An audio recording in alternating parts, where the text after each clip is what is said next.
Promote a culture of inclusion, supercharge your communication, and unleash the full potential of your teams and leaders with the Inclusive Handbook collection from the Diversity Movement. As part of the collection, I wrote the Inclusive Leadership Handbook with Kurt Merriweather to empower leaders with tools needed to cultivate a culture that fosters creativity, innovation, and employee engagement. Through strategies, exercises, and self-reflection, leaders at all levels can enhance their effectiveness. Learn more at thediversitymovement.com/store. Use code HOL at checkout for 25% of your first order.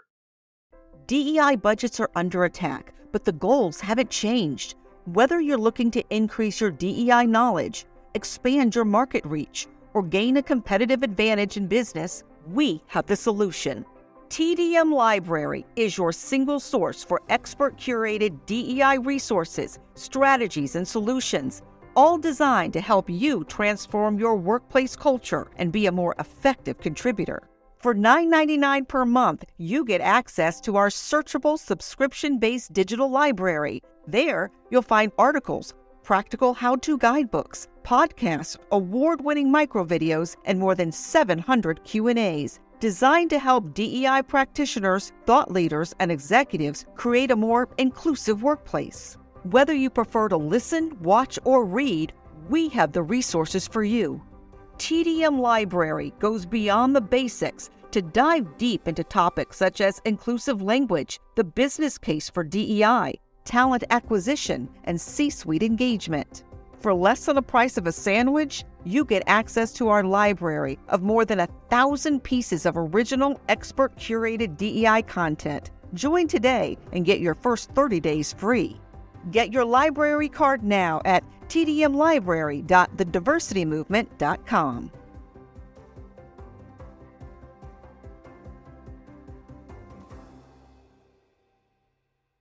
You can't stop me, nothing's gonna stand in my way. Nothing. I'm gonna fly higher. You're listening to the Donald Thompson Podcast.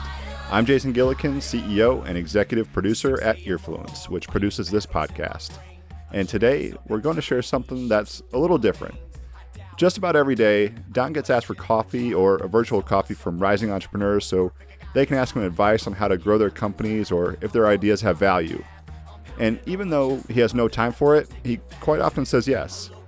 Well, we recorded one of those conversations with Malik McCray, CEO of Simpliworks, who graduated from NC State with a BS in Business and Management entrepreneurship focus in 2019.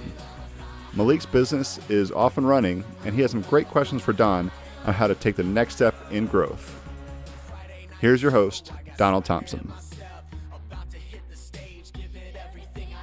Just introduce yourself, your background, your company, and then just fire away, man. And however I can help, I'm happy to do. Absolutely. I appreciate it. So, of course, my name is Malik. I graduated from NC State with a business entrepreneurship degree. I started working on my first business in college, late junior year. I was buying and selling products from established U.S. manufacturers and reselling them back on Amazon. So it was a pretty passive business that I was able to build while in college. So as I grew that business, that first year, I really started to see some of the challenges with those growing pains. So it was one of those things where it's like, okay, how can I grow my business with the limited capacity that I do have? So as I started working to expand that, and I was also working with some services, some other brands and things like that, I realized that what I was doing wouldn't scale as far as promotion goes in Amazon selling. So I started working on a technology solution with some co-founders. I rounded them up with diverse talents, and say, hey, how can we program this understanding into a software solution that can reach, more people, more businesses, and create that similar type of impact? So for the last 10 and 11 months, we've worked on this software play. We developed a 3-step advertising solution. So someone with no experience promoting products on Amazon can come in and seamlessly deploy scalable advertising campaigns in just 3 steps. For a small business, it's a great value add, being able to, really expand your team size without adding the additional overhead. But for an enterprise, that has hundreds or thousands of products sometimes, it really helps them get over that human capital constraint that comes with product promotion. And really that's how we got here today. So I'd love to ask some questions around that, but more specifically, where I think my questions are going to come are in thought leadership. That's one of the key things that I admire about you and kind of how you approach content and that strategy. And I know it's important, especially when you have these new and disruptive ideas, to communicate them. And that's really where I think my questions are going to come during this call. No, I appreciate the background on your business. And I think it's timely, number one, because with the pandemic, with the change in the way commerce is continuing to go, any insight and value add in and around e-commerce, right, is going to put you in the right discussion with all types of businesses, because people are very much constrained, obviously, with getting people into a store today. Right. And so I think your timing is good. So fire away. How can I help? Yeah, absolutely. Absolutely. So more specifically on the thought leadership, one of those things that I personally, struggle with is, okay, you have these ideas that you want to communicate. It's not necessarily you're facing imposter syndrome per se, but it's like, one, is there enough credibility to present some of these concepts publicly, for example, on LinkedIn? And is there a specific type of stance that you should take when you're, an earlier entrepreneur, first-time founder even? And how would you recommend kind of approaching communicating your ideas to a public audience? Yeah, so I think it's a great question. One of the things that I found is there's different ways that you can jump into a swimming pool, right? You can dive all in, or you can dip your toe in the water and you can gradually get fully submersed. And so one of the things I would start with, again, why you started your business, why you picked the market that you're in, what you're learning about that market, and then what are some things that you're continuing to read and refine. What other sources of information do you intake that you then can share? And that's number one. And that allows you to get started. Because the biggest thing in developing your own personal brand is developing the confidence to share an opinion, independent of what people may or may not think about that opinion. It's not really about the audience in the beginning. In the beginning of developing thought leadership content, it's about learning what you believe. That's right. That's right. The sharing of what you believe is a secondary component. What do you believe? What do you think? What do you forecast for the future of business? And putting yourself out there is a courage and a confidence issue. But both those things can be learned by dipping your toe in the water. The other thing I would say is that you should become, in general business, a curator of other content that's good, and be very simple. If you like something that someone shares on LinkedIn about leadership, about entrepreneurship, about business, about the economy, comment on it, like it, share it. Become a source within your network of somebody that identifies other good content. Absolutely. That sounds good. That sounds good. Yeah, it's definitely something that I plan to get more engaged in, and starting to do some of that, those micro things, commenting and things like that. But it's taking a stance. I think that's the key takeaway there. Take a stance on some of these concepts, especially when you don't and you see them, start to actually happen. You're like, well, should have taken that stance. That's exactly right. So when it comes to networking with some of these, thought leaders, getting involved with them, whether it's through webinars, whether it's on their comments and things like that, how do you approach opening some of those dialogues, other than just going out there and doing it, which is what we're doing here? But how do you recommend, opening up some of those dialogues so that you are immediately a value add to this thought leader or, influencer? One, people love compliments if they're sincere, right? I mean, so if you read something from, in fact, there's a book called Crossing the Chasm by Jeffrey Moore. And this is an oldie but goodie in business, right? This book was written probably 20 plus years ago. And Jeffrey Moore was one of the first powerful business kind of thought leaders of, this new economy, if you will, this digital space. But anyway, one of my colleagues, Kurt Merriweather, read something where Jeffrey Moore was talking about innovation in diversity and inclusion. He reached out to him. He sent the article to me. We both comment on it. We liked it. It was good stuff in thinking about diversity, equity, inclusion as a point of innovation. We then reached out to Jeffrey to see if he'd be on one of our podcasts. And he said yes. Wow. Here's the thing. Most people don't actually ask. Most people don't actually ask where there's a mutual benefit between the thought leader and you as the recipient. So guess what? If Kurt, or when Kurt interviews Jeffrey, right, he's going to get more time with somebody that we admire. Right. Right. We're going to create the podcast, then we're going to promote it. That helps Jeffrey's consulting business because he's still got to earn a living. Right. Right? He doesn't make all of his income from writing books and saying smart things. He has a consulting business where he goes in and he works with clients.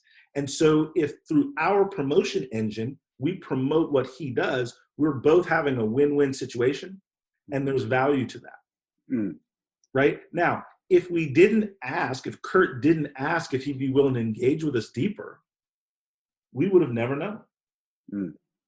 So it started from, we commented on something that he wrote. We liked it. It was authentic. We thought it was smart. We complimented him. It was authentic. We believed it. And then Kurt was strong enough, courageous enough just to ask, hey, listen, would you be willing to have a 15-minute dialogue and talk about some of the things we're doing? Maybe we can help each other. And he said yes. Now, sometimes people say no. Sometimes people ignore you. It doesn't matter. It just means put yourself out there and try. But the key is authentic, because a lot of people will link with you on LinkedIn, they'll forward your stuff, and then they're immediately calling you to sell you something. Immediately. That's not a digital relationship built on real connectivity. It's based on you being a number, and nobody really likes that. So we can all kind of tell when there's potential authentic opportunity for synergy. And I typically respond to those. And just like in your case, you and I met, I was on a webinar, I think Gabriel Gonzalez, is that right? Yes, that's right. Invited me to come and speak to an entrepreneur accelerator class. I was happy to do it. I shared some ideas. You reached back out and said, hey, listen, what do you think about getting a few more minutes? I've got some specific questions. My answer was yes. It might take a few weeks, but I'm happy to do it. Right. And then you and I are developing a network, and now our networks are there to help each other. And so I think it's pretty simple as long as things align. Now, if you were building a pottery business, pottery businesses are amazing, right? Right. You're building an e-commerce digital business, a tech founder. These are things I'm interested in. So me and you knowing each other can have value now or in the future. So I said yes. Right. It's a great response. Thank you. And I'd love to switch gears there, and move more into that technology focus. So one of the challenges that we faced when we're bringing this solution to market is similar, you think about self-driving cars, how they first entered the market. People were a little bit wary about, handing over their lives really to technology. And one of the things that we're asking is for these businesses now to hand over their entire promotion to technology, and it's a kind of a change of practice, change of behavior, in what businesses typically do. So could you provide any type of insight into maybe, in even if you had instances there when you brought disruptive technologies to a new market, how did you approach that education process? Or is it something where you just got to find the customers that are ready to adopt and adopt early? Now, it just so happens you should read Jeffrey Moore's book, because Crossing the Chasm is really good, because it talks about how to take technology and find those early adopters. Is one of the key things in there. But one of the things I would also recommend is start with businesses that, I don't want to say don't have any other choice, but that are looking for innovative ways to start and do free trials, case studies. Because you've got to figure out a small way to pilot something before somebody is going to fully trust what you're doing. Right. So instead of going after a client and saying, look, this is how we can take over your whole stack of e-commerce, we're expert in Amazon, we're going to take you to the moon. They're like, yeah, sounds good, but no. Right? Yeah, absolutely. Versus, right, hey, listen, what's an underperforming product that you have that you'd like to think about a different way of taking it to market on Amazon? We'd love to test out our new technology with you on that. Pilot, test, proof of concept are words that I think should live within your marketing. In my case, Amazon has all different kinds of products. on Amazon, the business was started with books, Mm-hmm. right? So you can find a lot of authors that are launching their books Mm-hmm. and leverage that as a product to get started, and then show technology companies or other clients other types of products over time. Just like Amazon evolved from selling books to selling widgets to selling baseballs to selling vacuum cleaners, selling washing machines. Mm-hmm. The book is a physical product with a target audience based on genre. Mm. And you have a lot of authors that need exposure for their books, but you're rinsing and repeating your system. Mm-hmm. So you want to find products that you can work with people on that are easy for them to adopt your portfolio, that the barrier and the fear level is lower, and then test your success story, and then you can move it to other products easier. Mm. Okay. That's actually an interesting approach. Thank you for that. Yeah, I have a follow-up question around that. So one of the challenges I think when it comes to targeting low-hanging fruit versus targeting our ideal customer, so you touched on something there, which is actually very in line with how we see our solution. 80% of product catalogs are going unpromoted. So you talked about those underperformers. Why are those underperformers not performing? A lot of times they're just not worth promoting relative to their best performers or top 20% because the return is not worth the resources that are going to go into it. Yep. But with that in mind, we found that our ideal customer and a customer that's seeing the quickest adoption is going to be at an enterprise level. But those sales cycles often can take a lot longer, and the deals that we do have, the pilots we do have, are warm. So when it comes to balancing, okay, the right customer versus customers that can validate your solution, lower hanging fruit there, how might you maybe recommend navigating that environment? Yeah, I think, a couple things. Finding the ideal customer is something that's taught in business schools all the time, entrepreneurship programs, and makes perfect sense. Unless you die while you're trying to sell the ideal customer. Right. Exactly right. So if you're dead, it doesn't really matter. Right. So Right. my thing would be, how can I prove my process? And my ideal customer is anyone that allows me to prove my concept and process, and then over time march through the kind of the corporate hierarchy for that enterprise client. Mm. The other thing that is interesting with larger clients is, again, I'm going to restate this. People are not going to choose a new upstart for something that is going to get them fired. Right. It's not going to happen. Right. People will choose a new upstart when they're chasing something that's innovative. Mm. So you might want to portray your e-commerce play with Amazon tools as a testing platform for new and innovative ways to sell products on Amazon. Now that person that is that buyer that needs to now move more product in that e-commerce platform is like, you know what? I always need new ideas. Mm-hmm. I've got 5 products that are struggling, 2 products that are in beta. Here's some things that I want to test and try. I'm willing to put $5,000, $10,000 into working with these young folks in their new way of thinking about e-commerce marketing with Amazon. Changing the narrative. Changing the messaging and the narrative. Right. That is very important. Now, to you, what do you care?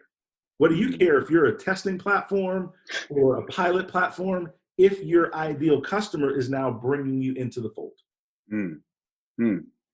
And so a lot of time, our messaging of what we are, who we are, what we do is misaligned with the fear and the risk and the reward motivation of the person we're trying to convince. And that's what you got to align your messaging with the person that you're trying to convince. Right. That's good. I love when you give these responses, because I'm always looking for follow-up questions, and it's like you answer them so well. So I appreciate that. So we can bounce around topics if that's good with you. Just so we can get some diverse feedback and things like that. So you talked about diversity and inclusion. I know that's what you're really focusing on with Walk West.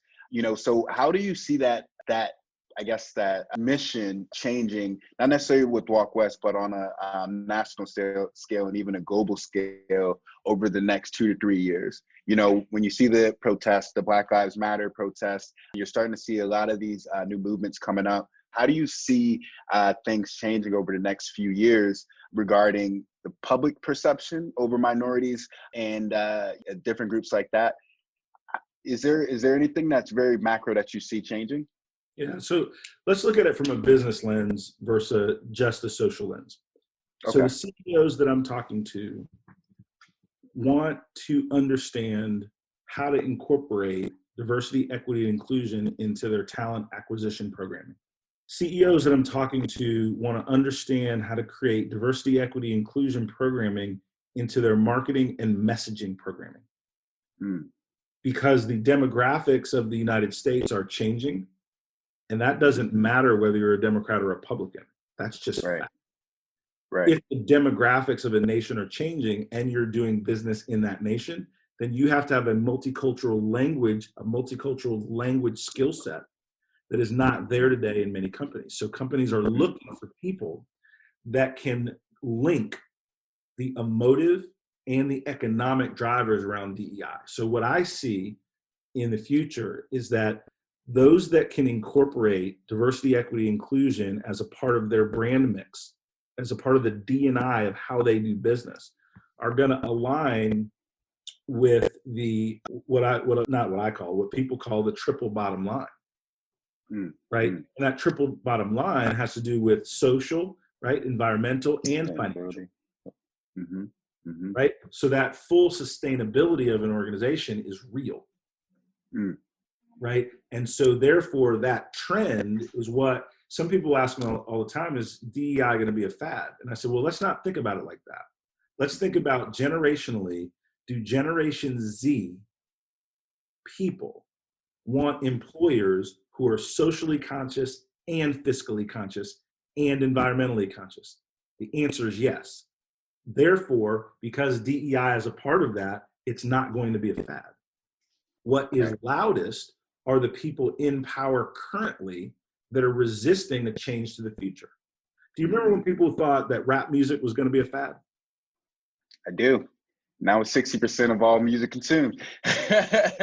With something that starts out as a fad, moves into a trend, and then becomes a part of the cultural fabric, you can either be on the front end and a leader and adopt it and win, or you can be a spectator. But DEI standalone is not really the conversation that I'm having as much. It's really, how does it interrelate into building a winning culture that creates a dominant presence for a company? Right. I agree. I like that a lot. Yeah. And that gets me thinking kind of around, you're seeing it in the investor landscape as well, that these companies are investing into, those benefit corps that are focused on triple bottom lines and actually getting better returns. So now it's not just do the right thing. Now it's these businesses are making you more money too. Exactly right. It's when you're pitching your business, like, you have to have in your pitch deck how you're going to help people, profit, and planet. Right. All three. Right. And get legs. And to your point, it's now becoming statistically relevant in terms of those companies that think about that triple bottom line are becoming more successful. I agree. And I think we have maybe time for one more question here. So I have a question around raising capital, specifically in this area. Really hard. Yeah, trust me. I've been experiencing that. It's really hard. Right. Especially wait. Here's your next question. Raising capital as a person of color. It's even harder. It's great. Wait. Raising capital as a person of color in a pandemic. It's really hard. All but forget about it, Yeah, it's definitely changed our perspective and kind of how to approach it, and we've gotten good leads, but it feels like we get to these points and the finish line just keeps moving. It's like, okay, I want to see this. And we do that and a little bit more. And it's like, well, I kind of want to see this. One, is that common, moving the goalpost? And is there something, is there a preventative measure that maybe, you would recommend founders to kind of consider when they're having these investor talks and thinking about how can we shorten time to cash? Yeah. A couple things come to mind. One, when people continually move the goalpost, it's a polite no. Right? You just got to be careful of whether or not people want to see something. See, the way you ask the question is a little different, or the way I would answer the question. If somebody keeps moving the goalpost, that's a polite no. If somebody says, when I see these 2 or 3 things, I'm willing to invest at this amount. And that's a requirement for them to be a part of your vision. Right. That's different than them saying, hey, keep in touch, really love what you're doing. Hey, when you do X, Y, Z, like, call me back. I really want to take another look. Right. That's a polite no. Right? Somebody that's serious in their intent, right, will say, you know what, like what you're doing, like you guys as a founding team, like you all as a founding team, excuse me. And I need to see these couple things before I can really take things to the next level. Right? And then your follow-up is, okay, when we do these things, right, is a check forthcoming. And you want to make sure that you're doing their time to cash in the investment space is still a function of the number of people that you talk to so that you continue to hone your message. You're only looking for, if you're in the angel round, still in that seed round before venture, I don't know your complete business, but let's say, how much money are you trying to raise? Let me ask that. 500,000. Yeah. So you're still in the seed round, like perfect. Because I've experienced in that space, right? If you were saying I'm trying to raise 50 million, I'm probably not, I've never done that. But $500,000 different things is in my swim lane. It's a function of talking to enough people that believe in you and your vision, right? And when you do that, you're only looking for a handful of people that believe in you and your vision. It's not, you don't need 100. Right. 500,000 is 10 people that can write a $50,000 check. 5 people that can write a $100,000 check. Right. So the numbers aren't insurmountable. And when you do talk to people and they tell you no, the biggest learning is why not and why not now. And you ask them to be as truthful as possible so that you can learn. Right. So that you really take it on the chin, but that you can learn. And go forward from there. So Malik, I've enjoyed it, my friend. The questions were great. Hopefully they were helpful. No, these are great responses. Thank you. And, if I can be of service to you, let me know. Great. Thanks so much, Donald. This was super helpful. I look forward to reconnecting again soon. All right, man. Talk soon. Awesome. I doubt, I fear, I question my drive. I tell myself I'm worth it. No one's perfect. I gotta try. I'm working at my craft. This podcast is edited and produced by Earfluence.